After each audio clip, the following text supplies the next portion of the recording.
Good morning, everyone. It's Shauna, the tax goddess.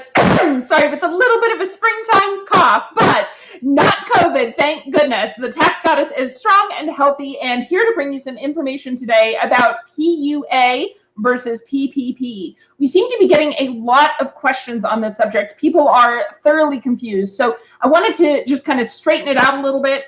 The PPP is the Paycheck Protection Program. Now, that is a loan that you can get from the government that, if used for proper purposes, payroll for you or your staff, using for business interest, business utilities, business rent payments, that you can actually have that loan forgiven. Okay, that is PPP.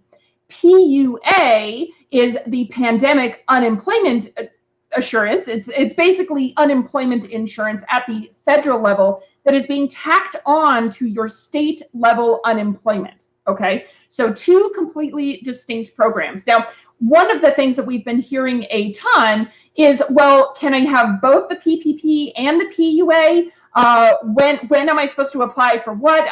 I'm confused, Shauna. There's new rules that are coming out every single day. Okay, the PPP you apply for if you have a business. Okay, so if you have a business, whether it's just you're a sole proprietor and you have a business, you can apply for the PPP.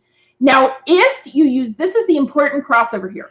If you use PPP funds to pay yourself, okay, paying yourself, which you are allowed to do, lots of background circumstances on that, but if you use those PPP funds to pay yourself, you should not also be taking PUA. You should not also be taking unemployment, because effectively the PPP is payroll to you, okay, which would mean that you would not qualify for unemployment. So you want to be really cautious about double dipping here and taking both the PUA and the PPP for yourself at the same time. Now, of course, there is a lot of discussion and confusion, and are the states doing any good here? We just got a comment. Thank you. PUA in Arizona has been disappointing. The account has been under appeal since last July. Totally get it. The states are in even worse shape than the federal government is. So my recommendation here, guys, couple of brief points, okay? If you can get the PPP, get the PPP. Okay, the federal government does seem to be a little bit better organized than most of the states, but some of the states are better than other states. So definitely check out both programs.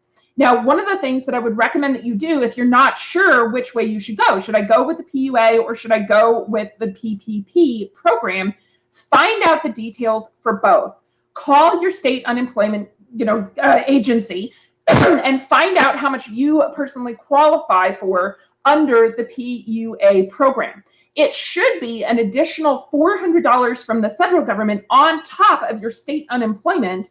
So in some states, we're actually seeing $700 a week, $800 a week. I've actually seen one state with $1,100 a week for the unemployment.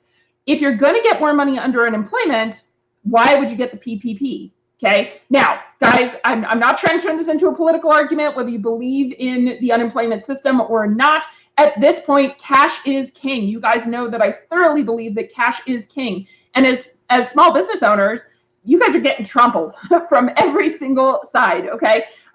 So really, take a look and run those calculations. Call your unemployment office. Find out whether the unemployment insurance at your state plus the PUA is going to be better for you. Or also, if you have not yet applied for round 2 of the PPP funding, side note, your income must have dropped 25% in any given quarter. There's a whole video on PPP, so definitely check out our YouTube channel.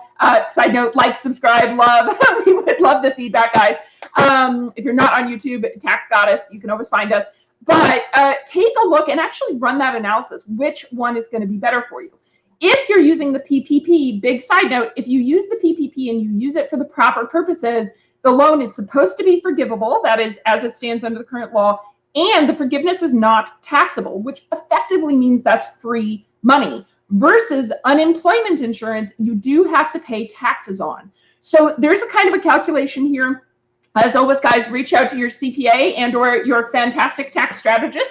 We'd be happy to help you run any calculations, see if we can help you figure out which one's better in your particular case, because everything really is custom. So the PUA is supposed to last through the end of September. Of course, depending on what happens with the pandemic, that may be extended again. So in the meantime, I hope you guys are having a wonderful day. And as usual, we love helping business owners. We work specifically on our tax strategy side with business owners taking home 6, 7, or 8-figure incomes. And of course, on our CPA side, taxes for everybody. I don't think I can quite pull off the Oprah thing, but had to try. So I hope you all have a great day. And as usual, if you have any questions, don't hesitate to reach out to us, taxgoddess.com. You can join our Facebook group, Tax Strategies That Help Entrepreneurs Save Thousands. I think I just messed up that name. And of course, we'd love to have you as a subscriber on our YouTube channel. So Tax Goddess at youtube.com/Tax Goddess. Thanks so much, guys. And everybody have a wonderful day. I'll talk to y'all later. Bye.